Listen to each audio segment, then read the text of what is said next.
నమస్తే. స్థానిక సంస్థలకి ఆల్రెడీ ముహూర్తం ఖరారైపోయింది.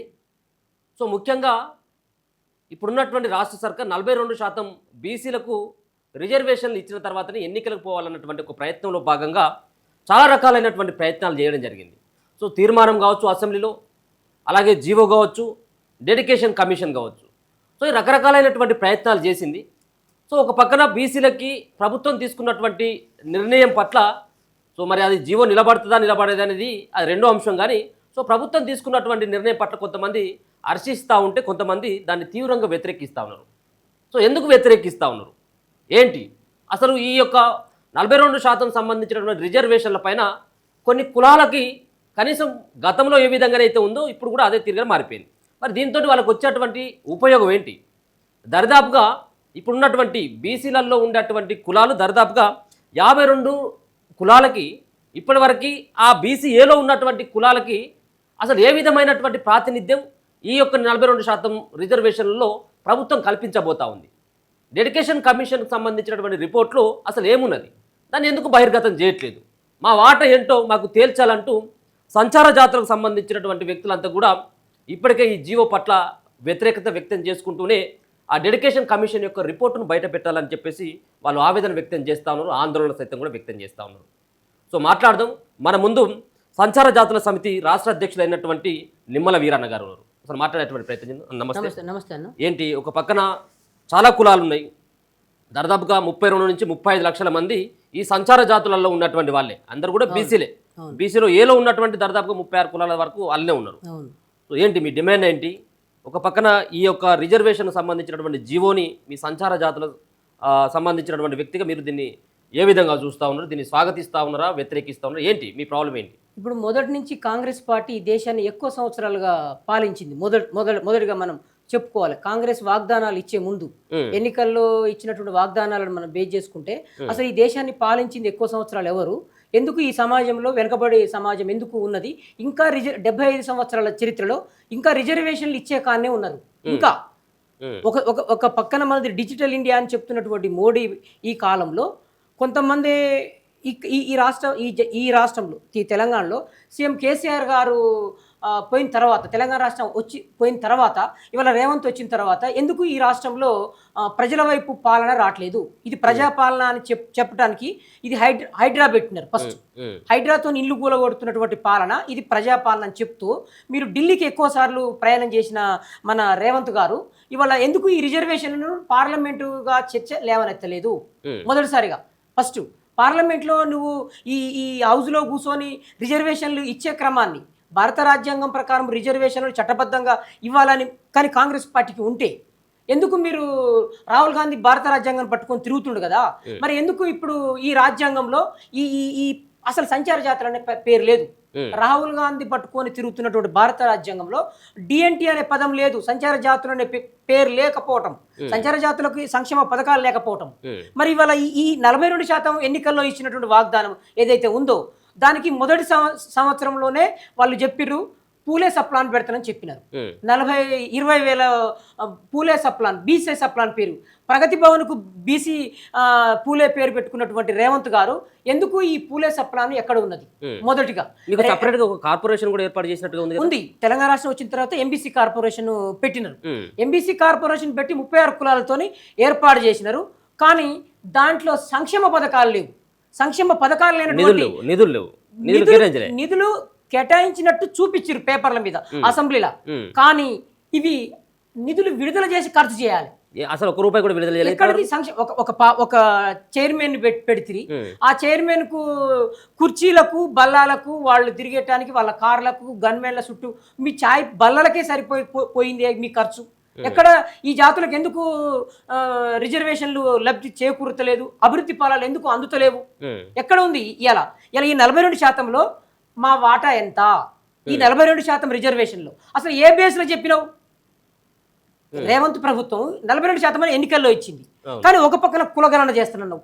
మరి కులగణన కాకముందుకే నువ్వు 42% రిజర్వేషన్లు 42 ప్రకటించినవు. ఎట్లా నమ్మాలి మనము దీన్ని? తర్వాత బీసీ కమిషన్తోని కులగణన చేస్తానని బయటికి వెళ్ళినాడు మొదటిసారిగా. కాదు అని కొన్ని బీసీ సంఘాలు కోర్టు పోవటం మూలాన కోర్టు దీన్ని మొట్టికాయలు వేసినది రేవంత్ ప్రభుత్వాన్ని.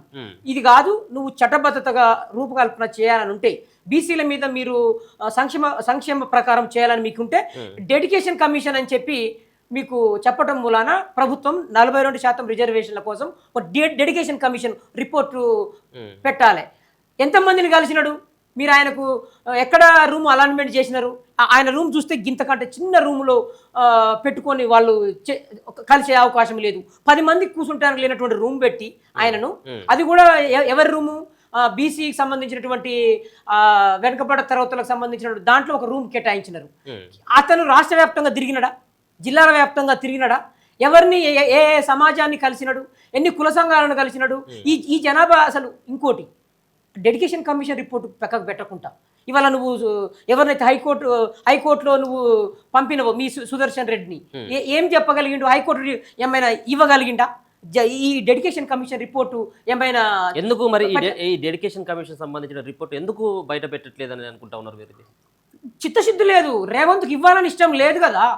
ఒకవేళ రేవంత్ గనక బీసీల మీద ప్రేమ ఉంటే ఎవరికో ఒక్కరికి అధ్యక్షుడు ఇచ్చినామని చెప్పి మొత్తం పదవులు, కార్పొరేషన్ చైర్మన్ పదవులు మొత్తం వాళ్ళే పంచుకున్నారు. రేవంత్ సంబంధించినటువంటి సామాజిక వర్గమే ఇవాళ కార్పొరేషన్ పదవులను. దానికి డెడికేషన్ కమిషన్ వేయాల్సిన అవసరం లేదు. 2 కులగణన చేయాల్సిన అవసరం లేదు. నువ్వు 42% రిజర్వేషన్లు చెప్పినప్పుడు ఎప్పుడైతే నువ్వు ఎన్నికల్లో ఇచ్చిన వాగ్దానం, ఇప్పుడు ప్రజలందరూ ఎక్కడ తీసుకుపోయారు? వీళ్ళు పోయిన ఎన్నికల్లో వాగ్దానం ఏదైతే ఉందో అక్కడికి తీసుకుపోయారు. మరి 6 గ్యారెంటీలను పక్కన పెట్టి 6 గ్యారెంటీల ఇష్టానికి చేత కావట్లే. కానీ ఢిల్లీకి మాత్రం విమానాల మీద ఇప్పటికీ 56 సార్లుగా పోయిన రేవంత్ ఎడిపోయింది పాలన. ఇది నువ్వు మురికి పాలన అంటుకుంటా నువ్వు రేవంత్ ఎందుకు ఈ సమాజాన్ని పట్టించుకుంటలేవు? 42%లో ఈ డిఎన్టీల వాటా ఎంత?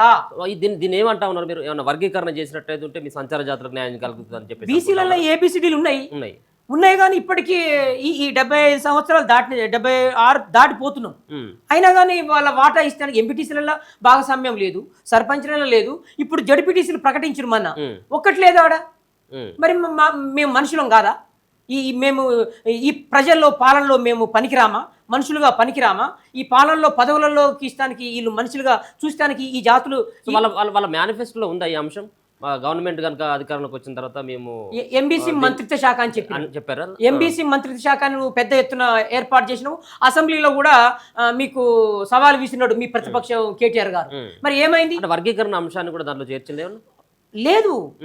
అసలు బీసీలను గుండుగుత్తుగా చూపించి వీళ్ళని అందరినీ గొర్రెలను బర్రెలను బందరు దొడ్లకు దోలి ఈడ పాలన దోపిడీ నడుస్తూ ఉంది.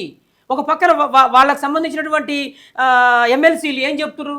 మొత్తం చించేసినారు. వీళ్ళు పెట్టినటువంటి డెడికేషన్ కమిషన్ పెట్టిన తర్వాత అసెంబ్లీలో మీరు బిల్లు పెడితే ఇది చెత్తబుట్లో వేస్తానికి పనికొస్తుందని వాళ్ళ కొన్ని ఛానళ్ళు బలంగా వాయిస్తున్నారు. దాంట్లో భాగంగా మన తొలి వెలుగు ఇవాళ మా గొంతుకలు ఎందుకు ఇలాంటి ఛానల్ నుంచి మేము వినిపించాల్సి వస్తుంది? ప్రభుత్వం కనుక పాలనలో సరిగా ఉంటే, ఎవరి వాటాను వాళ్ళకి ఇచ్చే ప్రభుత్వం అయి ఉంటే ఎందుకు మనం ఇక్కడికి వెనకబడిపోవాలి? అవసరం ఏంటిది? ఎంతమంది ఉన్నారు ఇప్పుడు సంచార జాతుల్లో ఉన్నటువంటి మీ జనాభా ఎంత శాతం ఉంది? ఎన్ని కులాలు దాంట్లో ఉన్నాయి? అసలు వీళ్ళంతా కూడా ఏమేమి పనులు చేసుకుంటా ఉంటారు వీళ్ళంతా? ఇప్పుడు మనము దీనికంటే ముందు ఈ దేశ చరిత్రలో 1900 కంటే ముందు మనం స్వాతంత్రం రాకముందే 40 ఏళ్ళలో స్వాతంత్రం వచ్చింది కదా. కానీ ఈ సంచార జాతులు అనే టోళ్లను 1952లో గుర్తించినారు. వీళ్ళు మనోళ్లే అని గుర్తించినారు. ఎందుకు స్వాతంత్రం వీళ్ళకు ఆ రోజు రాలేకపోయింది? ఎందుకు వీళ్ళను అనంతాశం అయ్యంగార్ అనే కమిటీని ఎంక్వైరీ కమిటీ వేసినారు. 1949లో అనంతాశం అయ్యంగార్ అనే కమిటీ వేసినారు. వేస్తే ఆయన ఏం చదివిండు? బ్రిటిష్ వాళ్ళు సిటీ యాక్ట్ తెచ్చినటువంటి కమిషన్ రిపోర్ట్ను 2-3 సంవత్సరాలు చదివి వీళ్ళు మనోళ్లే, ఈ భారతదేశస్తులు అని చెప్పి 1952 డిసెంబర్ 31న వీళ్ళు మనోళ్ళు అని చెప్పి వీళ్ళను భారతదేశంలో స్వాతంత్రానికి చూయించినారు. మరి అంతకంటే ముందు ఎందుకు వీళ్ళు ఎక్కడ అణచివేయబడ్డరు? ఎవరితో కొట్లాడినారు? ఈ దేశం మూలవాసులు ఎవరు? అసలు ఈ భారతదేశంలో 1860లో పీనల్ కోడ్ ఎదుర్కొన్న వాళ్ళు వీళ్ళు 1860లో. అందుకంటే సిపాయి తిరుగుబాటు 1857లో సిపాయి తిరుగుబాటులో ప్రాణాలు ఒడ్డినటువంటి దేశస్తులు. ఇండియన్ పీనల్ కోడ్ వచ్చినది తర్వాత. ఆ తర్వాత సిటీ యాక్ట్ తెచ్చినారు, 71లో తెచ్చినారు. ఇట్లా అణచివేసుకుంటూ వచ్చినటువంటి జాతులే ఇవాళ ఈ డిఎన్టీలు. ఏం పని చేస్తూ ఉంటారు వీళ్ళంతా కూడా? వీళ్ళు చాలా మంది సంచార జాతులు అంటే సో వాళ్ళు ఒక రకమైనటువంటి స్థిర నివాసం ఉంటుందా, లేకపోతే ఇప్పటికి కూడా వివిధ ప్రాంతాలకు వెళ్ళి జీవిస్తున్నటువంటి పరిస్థితి ఏంటి? ఆ బతుకులు ఏ విధంగా ఉన్నాయి ఇప్పుడు? ఇప్పుడు ఏంటంటే వీళ్ళు ఇప్పుడు వృత్తులు ఇంత ముందుకు యాచక వృత్తి ఉంది బెగ్గర్స్ గెజిట్లో ఇప్పటికి ఉంది. బెగ్గర్స్ అనే ఇప్పటికి ఉంది. మన జియో ఎంబీసీ కార్పొరేషన్ ఒక జియో ఇచ్చినప్పుడు కులాల లిస్టులలో ఎంత దుర్మార్గమైనటువంటి పాలనలో మనం అవపడుతున్నామంటే ఇంకా ఈ దేశం ఇది డిజిటల్ ఇండియా అని చెప్పుకుంటున్నటువంటి పాలనలో ఇంకా మా మా మా కులాల పేర్ల పక్కన వృత్తి దగ్గరని ఇంకా కొనసాగుతుంది. ఇంకెందుకు ఇంత దుర్మార్గం? మరి ఎవరికి రిజర్వేషన్లు రావాలి ఇప్పుడు? దీన్ని బట్టి చూస్తే వీళ్ళు బీసీలలో ఉంటారు. ఎట్లా బీసీలం అయిపోయినాం మేము? బీసీలం ఎట్లా బీసీలం? పేరుకే బీసీలుగా ఉన్నాం. దీంట్లో వర్గీకరణ అంటారు, ఏబిసిడి వర్గీకరణలో పెట్టినారు. మరి ఏలో ఉన్నటువంటి కులాలు బెగ్గర వృత్తి చేస్తుంటే మీరు ఏసీ రూముల్లో కూర్చొని మేము 42% రిజర్వేషన్లు ఇచ్చినాం, 56% అని చెప్పి గవర్నమెంటే కులగన్న అయిందని చెప్పి అసెంబ్లీలో ప్రకటిస్తారు. మరి ఎక్కడికి పోయింది కులగన్న రిపోర్ట్? ఎక్కడ దాచినారు? ఒకవేళ నిబద్ధత ఉంటే, కాంగ్రెస్ ప్రభుత్వానికి కనుక నిబద్ధత ఉంటే ఫస్ట్ గ్రామ పంచాయతీలో పెట్టాల్సిన అవసరం ఉంటుంది. ఈ ఏ జనాభా ఎంత, ఏ కులాల జనాభా ఎంత అని గ్రామ పంచాయతీలు అతికిస్తే ఆ గ్రామంలో ఉన్న వాళ్ళ మా ముఖాలు చూయించుకొని అక్కడే ఏమైనా ఎంపీటీ సర్పంచ్లుగా వార్డు మెంబర్లుగా పోటీ చేసేందుకు అవకాశం. ఎందుకని ప్రతిసారి కూడా అంటే గతంలో కేసీఆర్ కూడా చేసిండు, కులగణన చేసిండు, సంబంధించినటువంటి రిపోర్ట్ బయట పెట్టలేదు. ఇప్పుడు రేవంత్ రెడ్డి చేసిండు, అది కూడా బయటపడలేదు. సో ఎందుకు ఇట్లాంటి అంత పెద్ద పకడ్బందీగా అంత బడ్జెట్ తోటి కులగణలు ఈ జనాభాను లెక్క పెట్టి కనీసం ఎందుకు మరి ఈ పబ్లిక్ డొమైన్లో పెట్టట్లేదు అని చెప్పేసి అనుకోవచ్చు? ఆ రేవంత్ చేసినటువంటి కులగణనలో సంచార జాతుల పైన డిఎన్టీ అని కూడా పెట్టినారు, పెట్టి తీసేసినారు. మళ్ళీ ఫస్ట్ మొదటిసారిగా చూపించినట్టు చూపించి తర్వాత ఎందుకో దాన్ని కాలక్రమేణా తొలగించినారు. ఆ పేరుని డిఎన్టీ సంచార జాతులు అనే పదాన్ని తీసేసినారు ఆ బీసీల దాంట్లో. అంటే వీళ్ళకి ఇవ్వటం ఇష్టం లేదు రిజర్వేషన్లు. కాబట్టి ఈ కులగణనం కూడా నిబద్ధతగా చేస్తలేమనేది గవర్నమెంట్ మొదటిసారిగా మనకు అర్థమైంది. కొంతమంది మేధావులు, విద్యావంతులు, జర్నలిస్టులు చాలా మంది వ్యతిరేకించినారు. అయినా నోరు మొత్తుకొని చెప్తున్నారు జర్నలిస్టులు కూడా.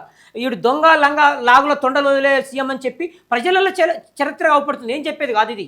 ఆయన మాటలు వేస్తే ఆయన ఏముండి ఎవరో చనిపోవాలి ఆయన మాటలు మాట్లాడటానికి. ఇలా లగచర్ల ఏమైంది అంటే మీ పాలన ఎటువైపు పోతుంది? ప్రజల వైపు 42% రిజర్వేషన్లలో ఈ వాటా ఎంత తేల్చాలి కదా. డిఎన్టీల వాటా 2016లో ఈ డిఎన్టీ కమిషన్ వేసినారు, బాలకృష్ణ రేణుకే కమిషన్. ఆ కమిషన్ చెప్పినది 18లో రిపోర్ట్ ఇచ్చి వీళ్ళకు సపరేట్ రిజర్వేషన్లు ఇస్తే తప్ప వీళ్ళు ఈ సమాజంలో మనుషులుగా నిలబడలేరని చెప్పినది. అదే రిపోర్ట్లో ఎమ్మెల్సీలు, రాజ్యసభ సభ్యులు, ఈ ఎమ్మెల్యేల నిధుల నుండి 15% నిధులు ఈ సంచార జాతలో కేటాయిస్తే తప్ప వీళ్ళు బాగుపడలేరు. ఆ నిధులు ఎమ్మెల్యే నిధులు, ఎమ్మెల్సీల నిధులు, రాజ్యసభ నిధులు ఏ అయితే ఉంటాయో అసలు అవి ఇప్పుడు ఉన్నాయని నాకు అది కూడా తెలుస్తలేదు. ఈ రాష్ట్రంలో అసలు ఎమ్మెల్యేలు పాలన ఉందా? ఎక్కడ ఉంది? ఢిల్లీ పొద్దుట లేస్తే ఢిల్లీ పోయే పాలన ఇది ప్రజాపాలన ఎట్లయితే ఢిల్లీ పాలన, ఇది గులాంల పాలన ఉన్నాం మనం. రాచరికంలో ఉండిపోయినాం.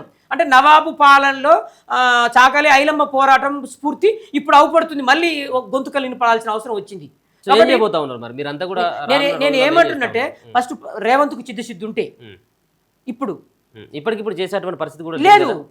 ఎన్నికలు జడ్జి కూడా చెప్తా ఉండు, మీరు ఎన్నికలు వాయిదా వేసుకోమని కూడా ఆయన మందలి చెప్తుండు. రేపు పోయి ఇప్పుడు గవర్నర్ కాడ పాలన బిల్లు పెట్టినారు, గవర్నర్ దగ్గర ఆర్డినెన్స్ తెచ్చి పెట్టినారు.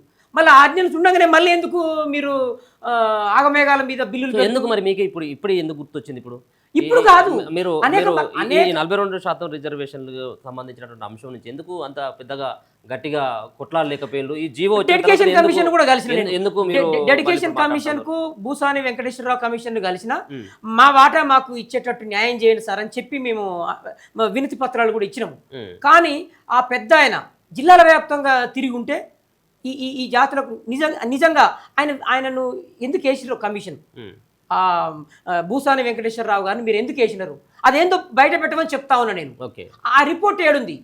మీ నిజాయితీని నిరూపించుకోమని చెప్తున్నాం. బీసీలకు నిజంగా మీరు రిజర్వేషన్లు ఇచ్చిన వాగ్దానం నిజమైతే భూసాని వెంకటేశ్వరరావు గారి డెడికేషన్ కమిషన్ రిపోర్ట్ని ప్రజల ముందుకు పెట్టమని చెప్తున్నాం. అది మా వాటా ఎంత, మా కులగణన వాటా తేల్చమని చెప్తున్నాం.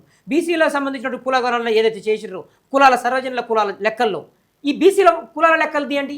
దాంట్లో ఈ సంచార జాతుల కులాలు కూడా ఉన్నవి. ఆ లెక్కలు కూడా ప్రకటించమని చెప్తా ఉన్నాం. నిజంగా మీరు ఇచ్చిన వాగ్దానం నిజమైతే, మీరు 6 గ్యారంటీలకు నిజంగా ఇచ్చినామని చెప్తానికి వికలాంగులను మోసం చేసిన ప్రభుత్వం రేవంత్ ప్రభుత్వం, మహిళలను 2500 ఇస్తానని చెప్పి మోసం చేసిన ప్రభుత్వం. అంటే మోసానికే పాలన, ఇది మోసం పాలన అని ఇప్పుడు చెప్పి ఏం చేస్తే మీకు సరైనటువంటి న్యాయం దక్కుతుంది? మీరు రేపు ఏం చేయబోతాను? సంచార జాతుల ఇప్పుడు నాయకుడిగా మీరు ఏం చేయబోతారు? ఆ జడ్జి గారు కూడా, జడ్జి సుప్రీంకోర్టు పరిధి చూపిస్తా ఉన్నారు కొంతమంది ఇప్పుడు ఎవరైతే ఈ రెడ్డి జాగృతి కానీ ఇట్లా హైకోర్టుకు వచ్చినారో వీళ్ళు కంటే రేవంత్ ప్రభుత్వమే మోసం చేస్తుంది అంటున్నాం మనం. అసలు మీరు చెప్పిన కులగణన ఎంత చెప్పిర్రు? కులగణన చెప్పిన ప్రాతిపదిక ఎంత? మీరు ఇచ్చే రిజర్వేషన్ పర్సంటేజ్ ఎంత? ఆల్రెడీ ఈ కులాలు ఇప్పటికే కొన్ని కులాలు బీసీ కులాలు 50% దాటి సర్పంచ్లుగా ఉన్నారు. దాంట్లో మాకు వాట లేదంటున్నాం.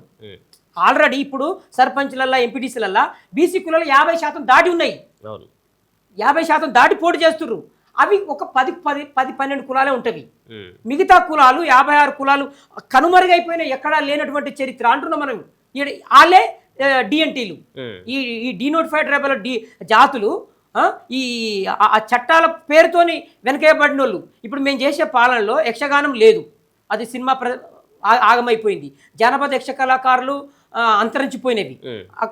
వీళ్ళకు ఆదరణ లేదు కదా, ఆదరణ లేదు.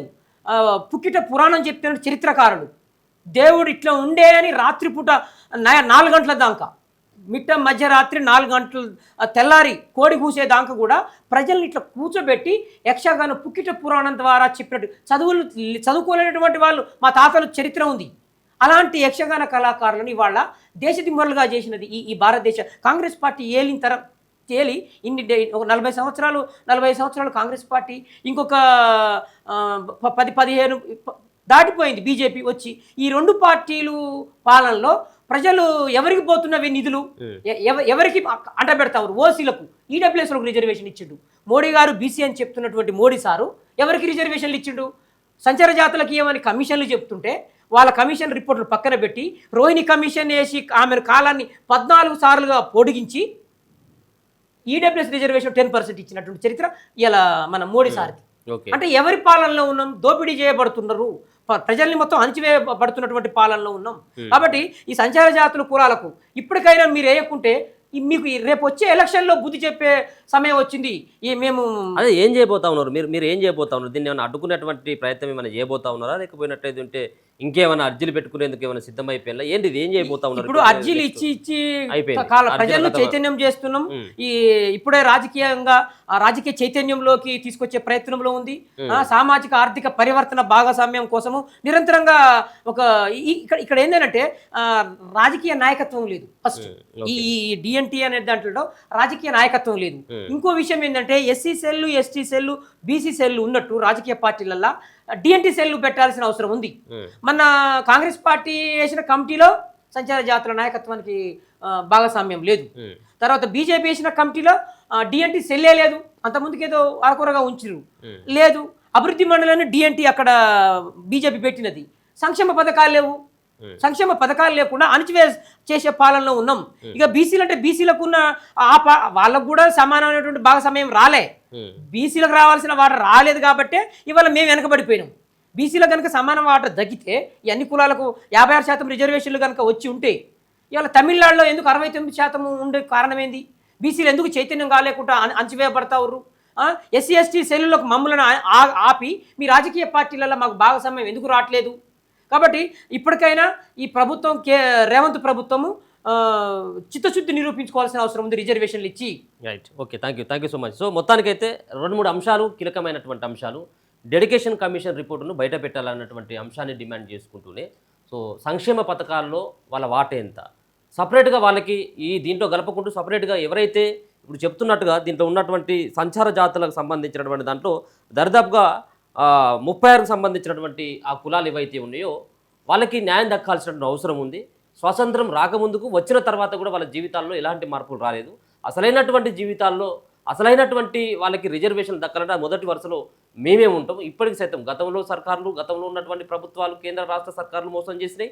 ఇప్పుడు సైతం కూడా ఈ కేంద్ర రాష్ట్ర సర్కారులు మోసం చేస్తున్నటువంటి ఒక దౌర్భాగ్యమైనటువంటి పరిస్థితి కనబడతా ఉన్నది ఈ దేశంలో అన్నటువంటి దానితో పాటు ఎంబీసీ కార్పొరేషన్ ఏర్పాటు చేసినప్పటికీ దానికి సంబంధించినటువంటి నిధుల విడుదలలో తీవ్రమైనటువంటి జాప్యం జరుగుతూ ఉన్నది. అసలు నిధులే విడుదల చేయట్లేదు. ఎవరిని కూడా ఆ యొక్క కార్పొరేషన్ ద్వారా ఆదుకున్నటువంటి పరిస్థితి ఇక్కడ కూడా కనబడతలేదన్నటువంటి అంశం ఆయన చెప్తా ఉన్నటువంటి పరిస్థితి కనబడతా ఉంది. దీంట్లో చాలా కులాలు మనం చూసుకోవచ్చు ముస్లింలో ఉన్నటువంటి కొంతమంది ఫకీర్లు కావచ్చు, దూదేకులు కావచ్చు, కొంతమంది ఆ కులాలు సైతం కూడా దీంట్లోకి ఏలోకి వస్తారు, బీసీ ఏలోకే.